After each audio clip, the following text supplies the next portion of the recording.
शास्त्र বলছে যেদিন গদাগ্রজ পরমেশ্বর ভগবান শ্রীহরির অমৃতময় কথামৃত কর্ণগোচরীভূত হয় না, সেই দিনকে শাস্ত্র দুর্দিন বলেছে। মেঘাচ্ছন্ন দিন না দুর্দিন, মেঘাচ্ছন্ন দিনকে দুর্দিন বলেন। যেদিন গদাগ্রজ পরমেশ্বর ভগবান শ্রীহরির কথামৃতকে অবহিত কণ্ঠে কর্ণগোচরীভূত হয় না, সেই দিন হচ্ছে দুর্দিন। তাইলে আজ আমাদের বড় সুদিন যে ভগবানের কিছু কথামৃত শ্রবণের সুযোগ লাভ হয়েছে। শ্রীল নরোত্তম ঠাকুর, আপনারা নরোত্তম ঠাকুরের নাম শুনেছেন। নরোত্তম ঠাকুরের কীর্তনাদিকে কীর্তন করেন, শ্রবণ করেন। এই নরোত্তম ঠাকুর একখানি রচনা করেছেন। দুই পাশে দাবানল, পশ্চাতে অগাধ জল, সম্মুখে জুড়িল ব্যাধ বান। সম্মুখে ব্যাধ বানকে জুড়েছে, কাতরে হরিণী ডাকে পড়িয়া বিষব পাকে, হা নাথ পরমরিত্রাম। আমরা অনেক সময় হরিকথা শ্রবণকালে ভাবি এই যে যেসব গল্প, এসব তো হরিণের জন্য। ভরত মহারাজ অম্বরীশ মহারাজের জন্য। আমার তো ভাই যেখানে আমি সেখানেই আছি, তা কিন্তু না।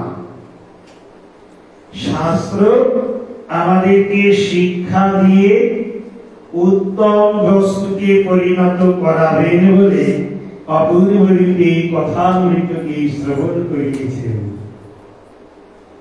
এই নরোত্তম ঠাকুর যে উদাহরণ প্রদান করেছেন এটি কোনো হরিণের নয়, এটি আমাদের অবস্থা।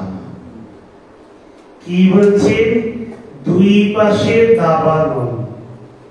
একটি হরিণ জঙ্গলের মধ্যে প্রবেশ করেছে, ভাবছে জঙ্গলের লতা পাতা সবুজ ঘাসকে গ্রহণ করে পেট ভরবো আর হৃষ্টপুষ্ট হব।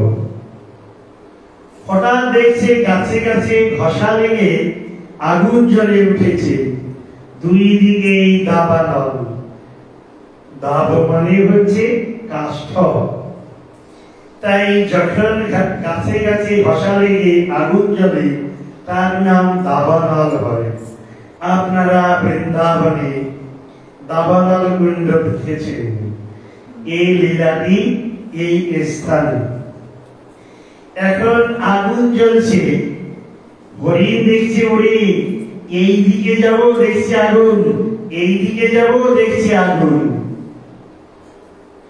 ভাবছে পিছনে দৌড়াই, তাকিয়ে দেখে পশ্চাতে অগাধ জল। পিছনের দিকে সে বাড়িজি সমুদ্র, বিশাল জলধি। ভাবছে তাই একটি কাজ করি, সামনের দিকে দৌড়াই। তাকিয়ে সামনের দিকে যখন প্রধাবমান কি করছেন? জুড়িল ব্যাট বান।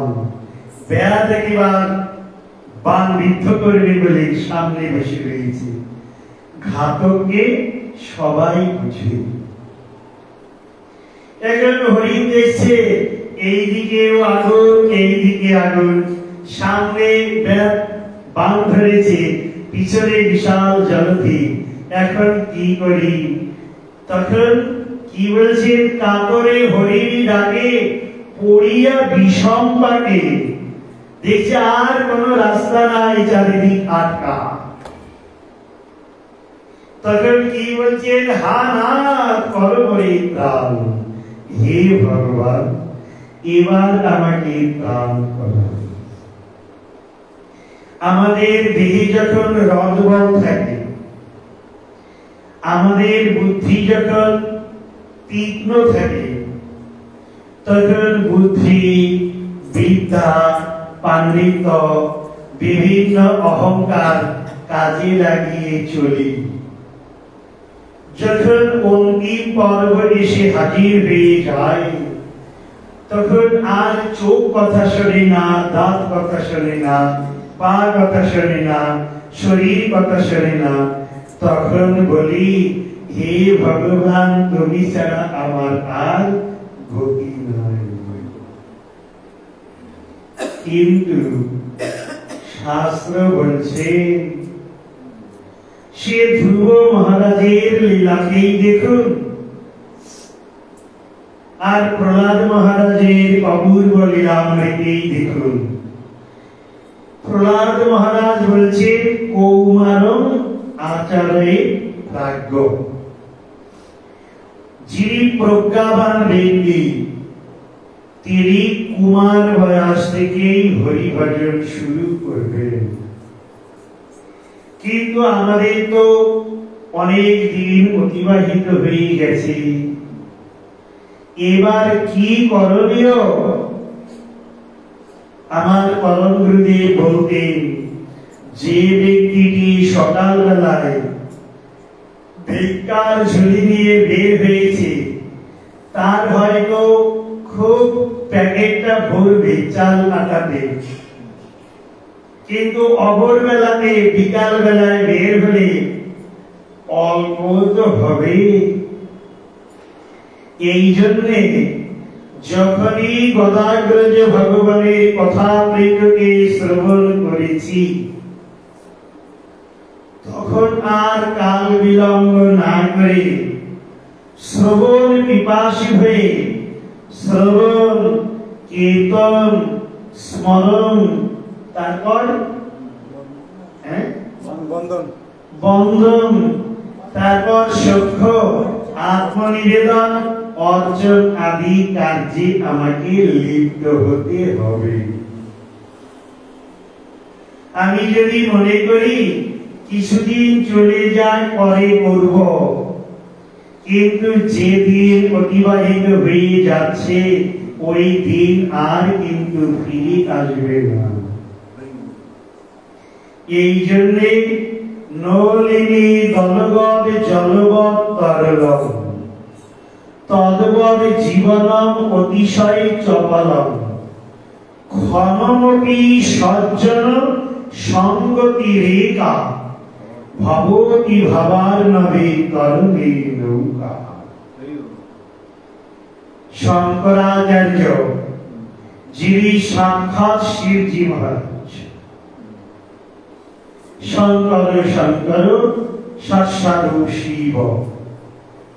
এই জন্যে শঙ্করাচার্য বলছেন, আরে ভজ গোবিন্দম ভজ গোবিন্দম ভজ গোবিন্দম মূঢ়মতি।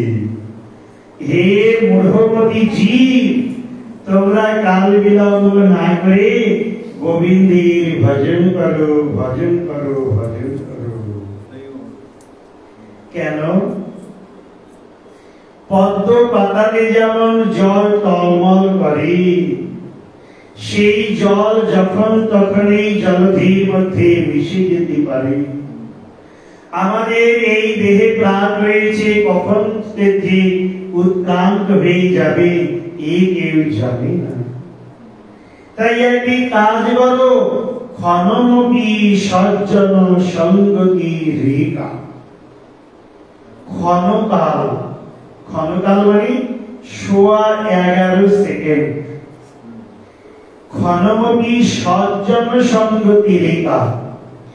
তুমি যদি উত্তম সঙ্গের সঙ্গ একবার পেয়ে যাও, অর্থাৎ উত্তম সাধুর সঙ্গোৎসবে যদি তোমার একবার লাভ হয়ে যায়, ভবতি ভবার্ণবে তরণে নৌকা। আরে বিশাল ভবসমুদ্র হলে তোমার চিন্তা কিসের? তোমার তো নাবিক আর নৌকা রয়েছে।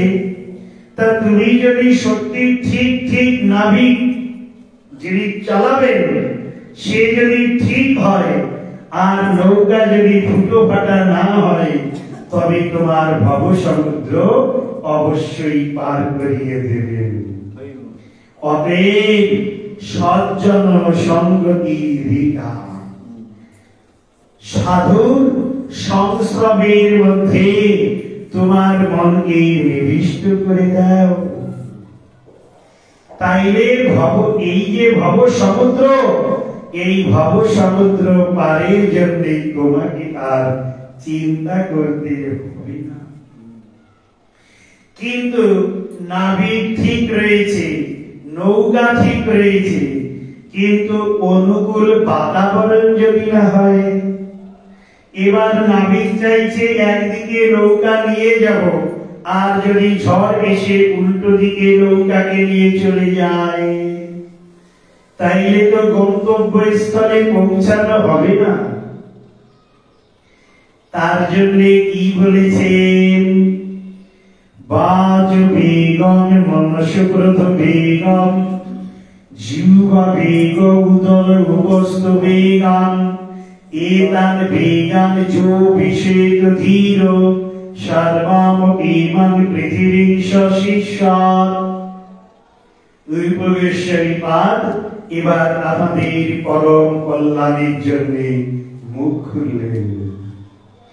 দেখো, তুমি যখন উত্তম সাধুর সঙ্গ করবে, এখানে শুধু সজ্জন বলেন, যে চোর নয়, স্যাচর নয়, বদমাইশ নয়, রাহাজানি করে নাই, 2 নম্বরি করে না, লাম্পট বিস্তার করে না, অপরের মঙ্গল চাই, একে সজ্জন বলে। কিন্তু ওই সজ্জন ব্যক্তির সঙ্গ করলে হবে না। সে আপনাকে কিছু সৎ কথা শোনাতে পারে, কিন্তু সজ্জন সঙ্গতি, সজ্জন ব্যক্তির যিনি সাধু তিনিও তো সজ্জন।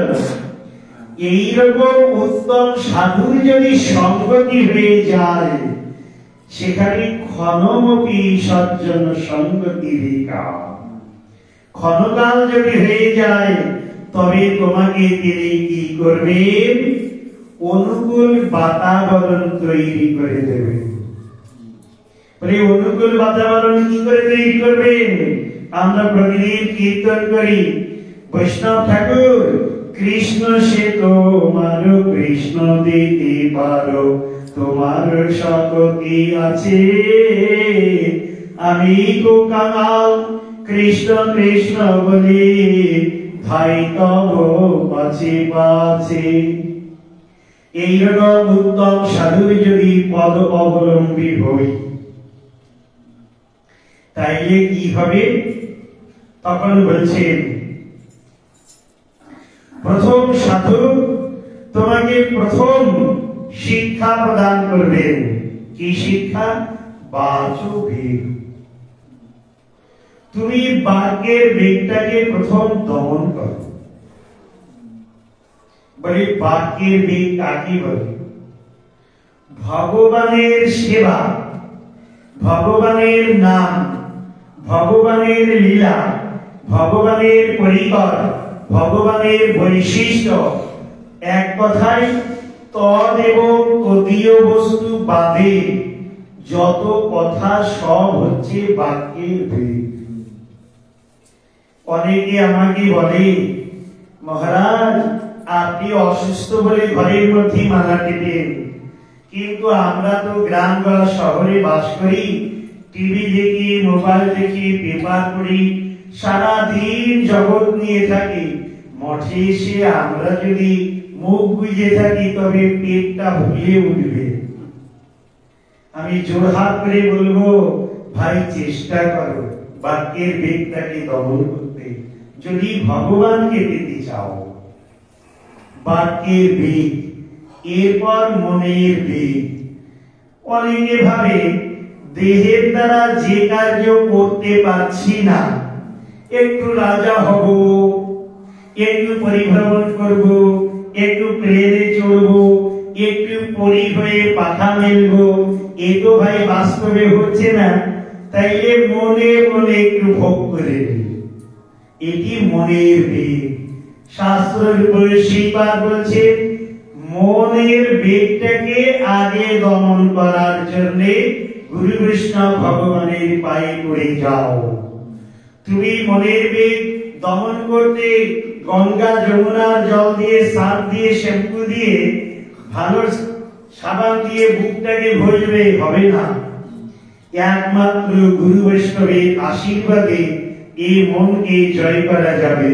মননাথকে তুমি বশীভূত করতে পারবে, অন্য কোনো উপায় নাই। যেন তেন প্রকারেণ মনোকৃষ্ণ নিবেশয়ে। মনের বেগ, এরপর জিহ্বা বেগ। বলে দামোদরে গেছি, যখন ফিরছি শ্যামসুন্দর মন্দির পার হয়ে পাশে এত সুন্দর কচুরি আর আলু তরকারি একটু দই দিয়ে দিচ্ছে, ভাবছি 4 দিন পার হোক না, দ্বাদশীর দিনে আচ্ছা করে দর্শন করে ভজন করে চলে আসবো। জিহ্বা বেগ, এটিকে দমন করতে হবে কিন্তু। শুনে রাখুন, জিহ্বা বেগ। এরপর উদর বেগ, একবার খেতে খেতে নিচু হয়ে একবার সোজা হয়ে বসবো, যতক্ষণ না খারাপ হচ্ছে ততক্ষণ মাল টেনেই চলবো, হরি ভজন হবে না। এই উদর বেগে। এর থেকে এসে যাবে উপস্থ বেগ, ইন্দ্রিয়ের চাঞ্চল্য। তখন মন, তখন শরীর, তখন আমাকে উদ্বেগ দেবে। আমার এই শরীরের আলস্য, জাগ্রতা, জড়তা সব এসে আমার মধ্যে বাসা বাঁধবে, তখন আমাকে হরি ভজনের বাধা সৃষ্টি করবে। আপনারা অনেকে হয়তো ভাবছেন যে মহারাজ আমাদের এখন আর লোভ নাই, আমরা এই মাসে কি খাই জানেন? একেবারে সরু আতপ চালের ভাত, আর একটু পেঁপে সিদ্ধ, আলু সিদ্ধ, কচি সিদ্ধ, তাতে একটু গাওয়া ঘি, তাও যে কোনো লবণ না, একবার সিন্ধা লবণ, তাকে থালাতেও খাই না, তাকে পাতাতে খাই। দেখুন, গরু তো গোয়াল ঘরে খায় ঘাস, কিন্তু গরুরও আবার কাম বেগ জাগে। আপনি কি ভাবছেন যে ওই পেঁপে সিদ্ধ, কচু সিদ্ধ, আলু সিদ্ধ খেয়ে আপনার ইন্দ্রিয় চাঞ্চল্য হবে না, আপনার গোলকগতি হবে? সব সময় নিজেকে দৈনন্দিন আবরণে আবৃত করো। মূল বিষয় হবে আমার মন যেন ভগবানে লেগে যায়। আমার এই যে মনটি আমার পরম গুরুদেব বলতেন বড় তেজমও করে। এখনই মনটি দামোদরের চরণে, এরপরে চলে গেছে নদীর ঘাটে, এরপরে জামতলায়, কখনো কুলতলায়, কখনো বেলতলায়। তাই এই মনটাই তো নানান জায়গায় দৌড়ে বেড়ায়। ওই জন্য ভগবান কৃষ্ণ গীতা শাস্ত্রে বর্ণন করেছেন, যদি বায়ুকে, বাতাস, একে কখনো কি রুদ্ধ করা যায় না, যদিও কোনদিন বাতাসকে রুদ্ধ করে রাখা যায়, কিন্তু মনের গতিকে কখনোই রুদ্ধ করা যাবে না। তাইলে আমাদের এই যত ক্রিয়া সব যেন ভগবানের চরণে নিবেদিত হয়। বলছে মহারাজ, বাক্যের বেগ, মনের বেগ, জিহ্বা বেগ, উদর বেগ, উপস্থ বেগকে দমন করবো কিভাবে? এমন কোন ট্যাবলেট বের করেছে কোন কোম্পানি যে একটা খেয়ে নেব আর এই সব 6 বেগ দূর হয়ে যাবে? বলছে ভগবান একটি ট্যাবলেট বের করে দিয়েছে, সেইটি খেতে পারলে সব দূর হয়ে যাবে। বলে কি সেটি? প্রথম বাক্যের বেগ।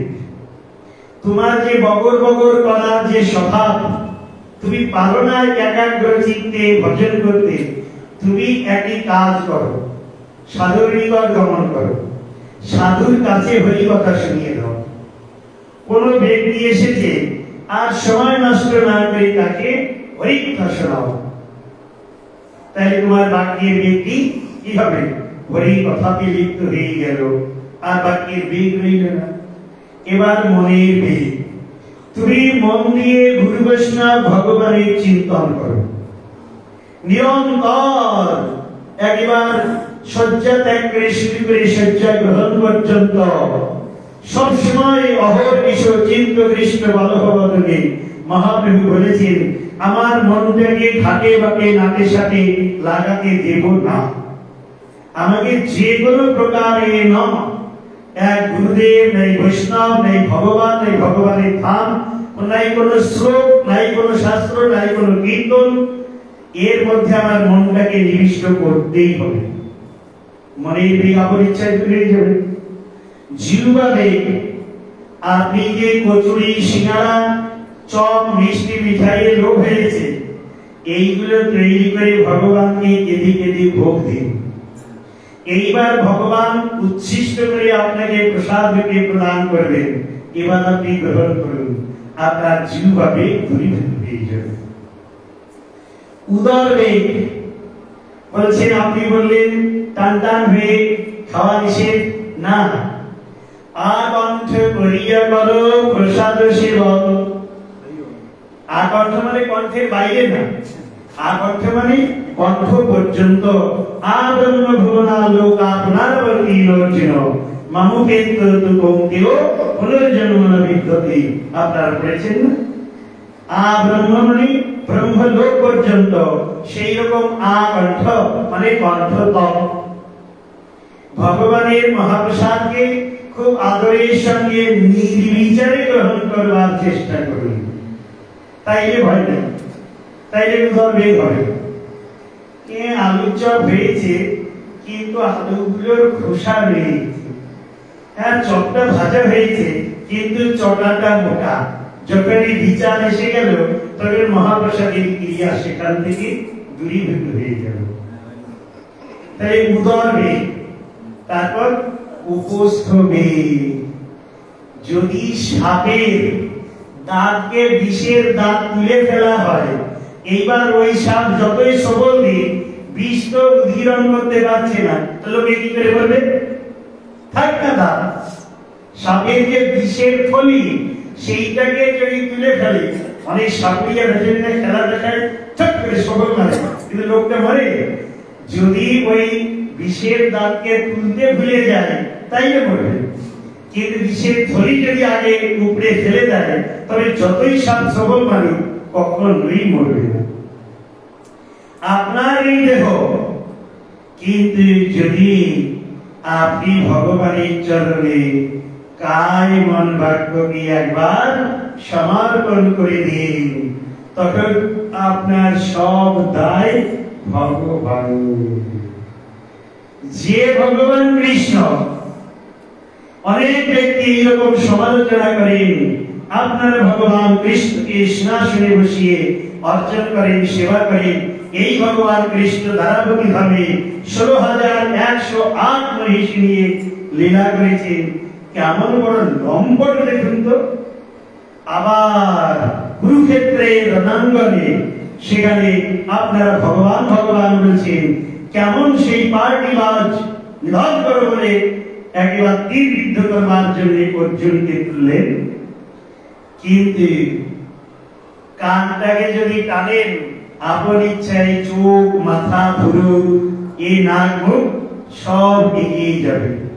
ভগবান কৃষ্ণের আসল যে লীলা রস, সেইটিকেই আমাদেরকে ধ্যান দিতে হবে। কি সেটি? কবিরাজ গোস্বামী চৈতন্য চরিতামৃতের মধ্যলীলাতে বর্ণন করেছেন। কৃষ্ণের যতীন খেলা, সর্বোত্তম নরলীলা, নরগোপ তাহার সাজে,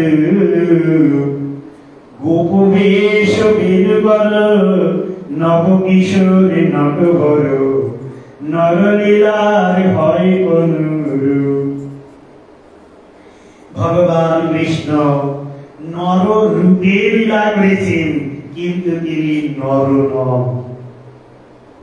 আর ভগবান কৃষ্ণের যত খেলা, যত লীলা, তার মধ্যে নরলীলা হচ্ছে শ্রেষ্ঠ লীলা।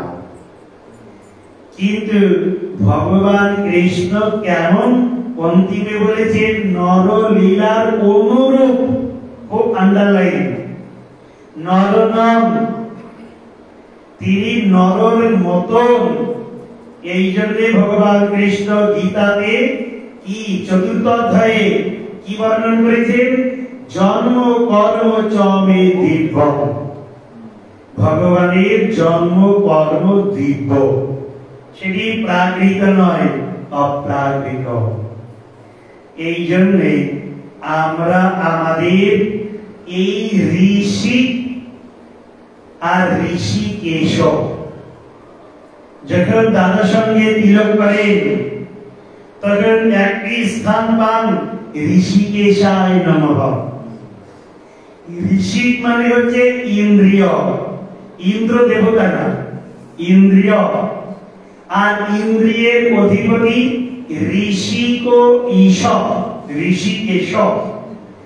এই ভগবান ঋষিকেশ যখন আমার এই ইন্দ্রিয়ের দ্বারা, ইন্দ্রিয়ের অধিপতি ভগবান ঋষিকেশের সেবাতে মনকে নিবিষ্ট করব, ঋষিকেশের নামের মনকে নিবিষ্ট করব, তার ধামেতে একাগ্র ভাব আসবে, তার লীলা কথা শ্রবণে মন নিবিষ্ট হবে, তখন কাম, ক্রোধ, লোভ, মোহ, মদ, মাৎসর্য সব ইনঅ্যাক্টিভ হয়ে যাবে।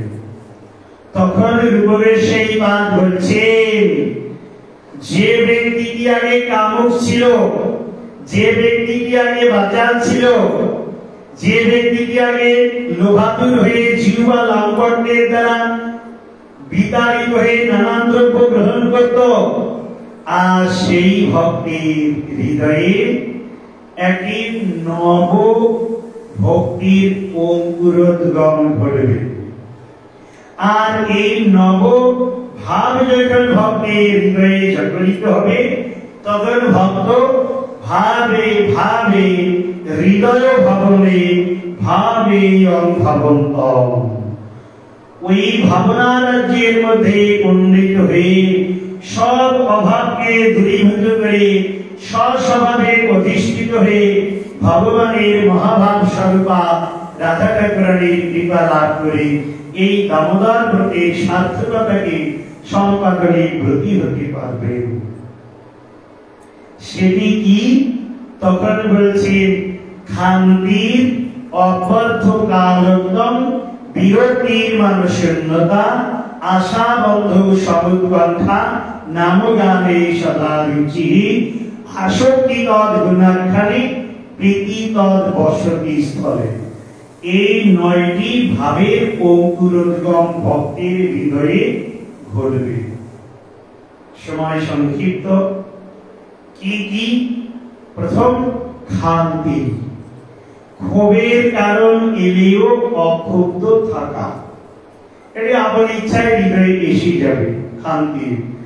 অব্যর্থ কালক্ষণ, সামান্য সময়কেও ব্যর্থ কাল যেতে দেবেন না। তিনি জানেন যে সময় চলে যাবে ও সময় আর ফিরে আসবে না।